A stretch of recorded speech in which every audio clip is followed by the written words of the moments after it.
Some families you'll meet, you'll find they're reflecting right away. Some that's pretty hard for them, and we have to help them develop the skill. We have to reflect in order to connect what we know to what we do.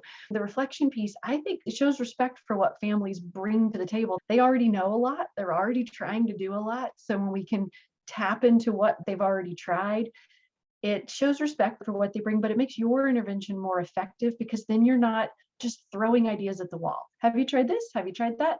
Instead, you can find out what they've already tried or find out what they understand and then make your recommendations or your suggestions based on that partnership. So I think it's more likely to make us effective. But it's not always easy to do. One of the ways that I think that it helps support our connection with caregivers is it gives us something to share during visits, as opposed to us just imparting our knowledge, right? Like I was an early interventionist that just had so much stuff in my head. I love just spewing it out. But reflection slows us down a little bit and helps us collaborate and problem solve together, which is relationship building. It's also an educational tool without being really obvious. Then you can use reflective practice to help the family think through what to do. Not that they don't think already, but this deepens their understanding of intervention, which makes it more likely they're going to feel successful using it when you're not there. It's all about how you prep families and how kindly and considerately you ask the questions.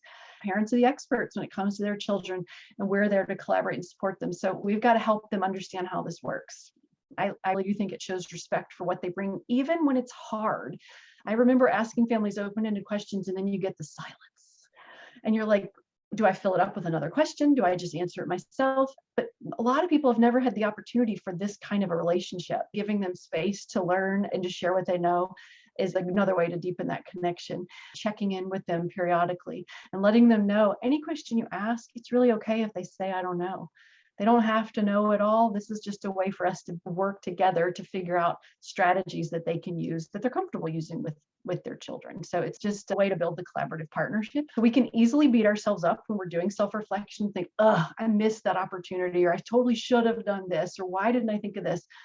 You're not going to get anywhere. Your brain's going to stop functioning right there, right? When you're trying to reflect and you start beating yourselves up. So where do you see opportunities for growth? Because every visit has them. You can always think where you could tweak something a little bit, and that gives you an idea for next time. So be kind to yourself, approach reflection with some compassion, but make a commitment to do it, because it's so easy for this to just fall by the wayside. Just mentally self-reflecting will help build your capacity to do more and more of that.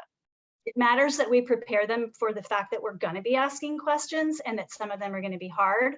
And also that we ask them in a kind and respectful, inviting way. Like we want to invite them to share with us because we're trying to build this trusting relationship. I think that is deeply meaningful to families and helps them understand that they are really important to us, and that we do actually want to support them and meet them where they are. I think in so many other parts of the healthcare system, that doesn't really happen.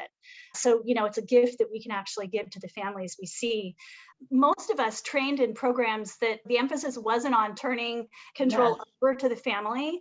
And so I think it can be a little bit disconcerting at first when you start using this model where the parent is the expert and I'm partnering with them. We're collaborating. It's not me telling them what to do. It's us strategizing together. It takes them getting used to. When I first started doing this, even though I chose to do it, it was still a huge paradigm shift. The program that I went through to learn about early childhood mental health was probably the first time that somebody said to me over and over and over again, you've got to slow down, you have to pause, sit on your hands. It was like, if you keep jumping in with answers, you're never going to find out what the family would have said. And sometimes what we're saying are complex or challenging questions that a parent may have never thought about before. And let me tell you, 45 seconds is an eternity to have to pause. It gets easier with time because you find the purpose and then you wait and you get this amazing insight from a family. And you're like, that's why I'm just waiting on the silence, because it's coming. Yeah. And I think every time you have another experience where the parent said something that you were like, whoa, I'm so glad I didn't say anything in that silence, then you learn something more about them. You understand more about what their priorities are. And I think it's okay when the silence, especially the beginning of your relationship with the family, to let them know why you're not saying anything. Think about it. I'm just going to be quiet while you're thinking. It's okay to say you don't know. It's okay to take your best guess. We're going to figure this out together. So they know that that silence has a purpose. So I love it that so many people are here to try to think about their practices and to dig in. You can't really change your practices unless you take the time to reflect on them.